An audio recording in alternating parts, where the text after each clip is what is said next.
Muchísima gente habla de trabajar en modo logarítmico con su cámara para grabar vídeo, pero muy poca gente habla de cómo configurar la cámara para que sin tener que trabajar de forma logarítmica consigas un look que te guste. Y personalmente creo que lo de trabajar con una curva tan plana y buscar después ese punto de contraste exacto y trabajar el color y demás es algo que está genial para gente que está en un nivel, digamos, alto. Yo creo que cualquier persona, como tú y como yo seguramente, que utilizamos las cámaras para grabar o bien contenido para nosotros o bien contenido para nuestros clientes, no tenemos la necesidad de pasar por todo eso. Creo que no es necesario. Puedes perfectamente configurar tu cámara buscando o bien un perfil de color o bien entrando dentro de las opciones y configurando, pues, por ejemplo, cómo va de saturación, de contraste, y en el caso, por ejemplo, de esta Fuji X-S20, yo trabajo la curva dentro de la propia cámara. De hecho, hace poquito tenía la curva plana. También la tuve con bastante más contraste y ahora mismo en esta circunstancia en la que estoy grabándome la estoy trabajando a la inversa de la clásica S de contraste. Es decir, estoy levantando las sombras y recuperando de las altas luces. Eso me da una imagen un poco más plana y eso me permite que en una situación en la que la luz entra por una ventana que ni siquiera es que esté justamente al lado de la cámara, sino que la tengo ligeramente por detrás, pues esta zona de mi cara no quede tan oscura, ¿no? Sino que quede un pelín más iluminada por esa luz que entra desde fuera. Yo decidí grabarme este podcast con luz natural y mi idea era que la imagen no hubiese que editarla. Entonces, trabajar en la cámara te permite ese tipo de resultados pues de forma más sencilla. Es como si estuvieses trabajando en JPG, pero toqueteando la cámara para que esos JPG quedaran a tu gusto. Es cierto que le dedicas un poco más de tiempo, que requiere de paciencia, porque muchas veces esos menús pues no son menús tan intuitivos y tienes que aprender un poco qué significa cada cosa y en qué modifica la imagen, pero yo creo que muchas marcas hoy en día están apostando por darle flexibilidad a los usuarios de esta forma. Entonces, en este caso, con Fuji tengo la posibilidad de trabajar un concepto que se llama rango dinámico, que en realidad no es más que un ajuste que hace la propia cámara sobre la imagen que te va a dar. Entonces, ese rango dinámico lo puedes poner 100%, como lo llaman ellos, y después 200 y 400. Yo lo tengo puesto en 400. Como lo tengo puesto en 400, el ISO obligatoriamente me sube hasta 640. Eso me perjudica en caso de que yo quiera trabajar con la regla de los 180 grados, que viene a decir que para obturar de una forma que la imagen y los fotogramas no luzcan artificiales, sino que luzcan naturales porque el movimiento tiene un pequeño blur y demás, si estás trabajando a 25 fotogramas por segundo, que sería lo que necesitas para grabar en este lado del mundo con cualquier cámara, necesitas utilizar una velocidad de obturación de un 50avo de segundo.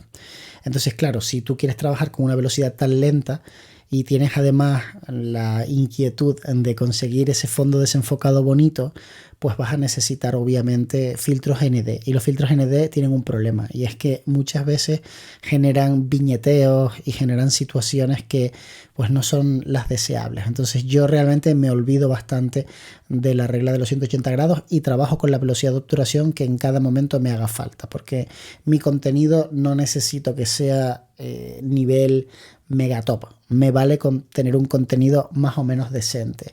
Si en un momento dado veo que se ha ido un poco de luz, bueno, pues puedo jugar incluso mientras estoy grabando a subir el ISO, como estoy haciendo ahora, para compensarlo, ¿no? Le puedo subir un paso, medio paso, y también puedo trabajar con la máquina en prioridad a la apertura y que esa velocidad de obturación o el ISO automático se vaya regulando en función de la luz. Eso funciona muy bien cuando estás trabajando con el enfoque al ojo, porque mide sobre el rostro de la persona continuamente. Entonces va genial, porque el problema muchas veces de este tipo de automatismos es que si está midiendo sobre el total de los píxeles, llega un punto en el que se mete algo muy oscuro y entonces levanta mucho la exposición para compensar.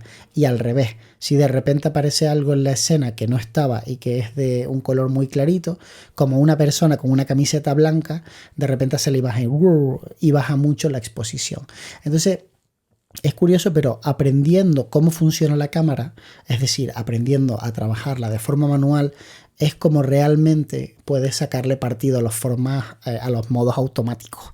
Porque si tú no sabes cómo funciona la cámara en modo manual, no entiendes qué decisiones está tomando la cámara por ti en modo automático.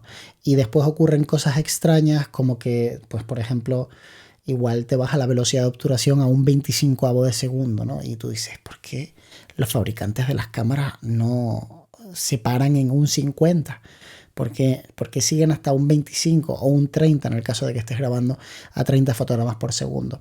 Bueno, pues porque realmente hasta esa velocidad todavía no estás incurriendo en un verdadero problema, ¿no? Sigues teniendo suficientes fotogramas cada segundo para tener todas las imágenes que te hacen falta para dar esa sensación maravillosa de que esto es movimiento y no es imagen fija, aunque evidentemente todos sabemos que un vídeo está creado por una sucesión de imágenes fijas. Por cierto, ¿sabes cuántas son las imágenes que hacen falta para que tu cerebro ya no lo vea como una fotografía detrás de otra, sino como un vídeo?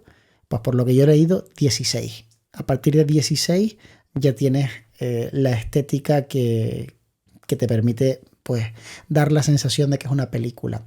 Y de hecho hay mucha diferencia entre, por ejemplo, trabajar a 23 largos, casi 24, y 25 o 50. O sea, si tú trabajas con 50, la imagen se ve completamente diferente, aunque la reproduzcas después a 25 fotogramas. Se ve como más fluida. Es una cosa difícil de explicar, pero da la sensación más de como de videojuego, ¿no? Demasiado perfecto.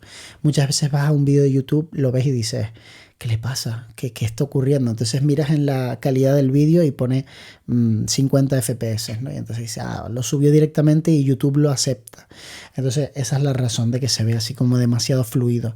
Mi recomendación es que trabajes con tu cámara y le vayas pillando el punto hasta que realmente la estética del vídeo coincida con lo que tú buscas, pero que no trabajes al menos en un comienzo de tu carrera o si estás trabajando de forma muy rápida con clientes y demás, con modos logarítmicos, porque por más que tengas la capacidad de trabajar muy rápido después, si lo vas a automatizar, ¿qué sentido tendría trabajar con modos logarítmicos? Quiero decir, si después le vas a meter un LUT a la imagen, ¿cuál es la razón de trabajar con un modo logarítmico en vez de trabajar directamente en cámara, ¿no? Yo entiendo que si vas a trabajar logarítmico es porque lo vas a colorizar y le vas a dedicar un buen rato a cada plano, ¿no? Y vas a conseguir sacarle todo el jugo. Pero no tendría mucho sentido trabajar en logarítmico si realmente vas a después simplemente pasarlo a Rec 709 y meterle un LUT. Y ya lo tengo.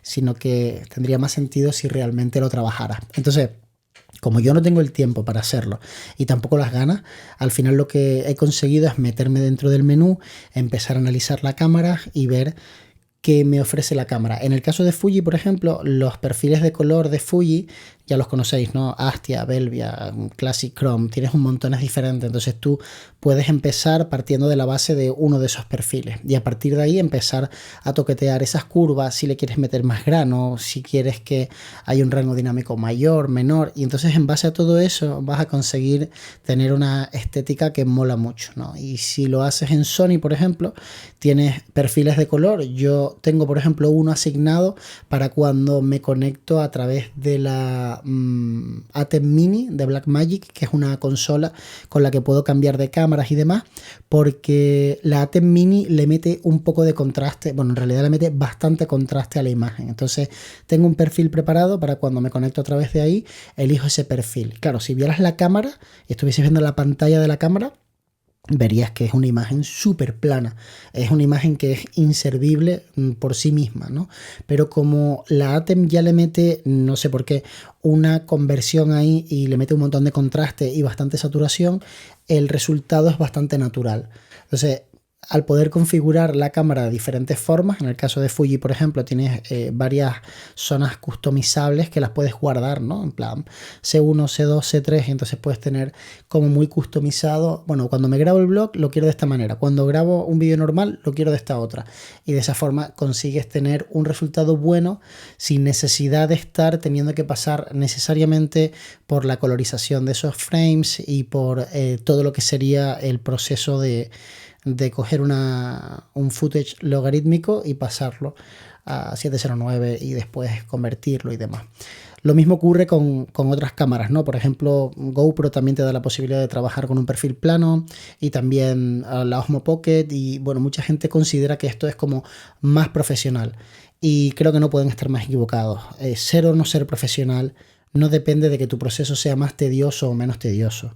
De hecho, casi te diría que un buen profesional es el que adapta la cámara a sus necesidades y no el que se adapta a todo el potencial de la cámara. O sea, para que me entiendas, cuando tú ves cine y ves una peli, la peli entera no está grabada con la misma cámara. Hay un montón de escenas que están grabadas con un tipo de cámara, incluso en algunos casos hay muchas escenas que están grabadas con carrete y con un tipo de cámara, y hay otras escenas que están grabadas con otro tipo de cámara y con otros procesos. Entonces, realmente, el que tú trates de hacer creer a todo el mundo que porque trabajas con un modo logarítmico eres más profesional, simplemente porque puedes ponerlo todo gris y de repente pasarle así una transición y que se vea con los colores así como todos saturados, pues no, eso realmente no es lo que te caracteriza como un buen profesional.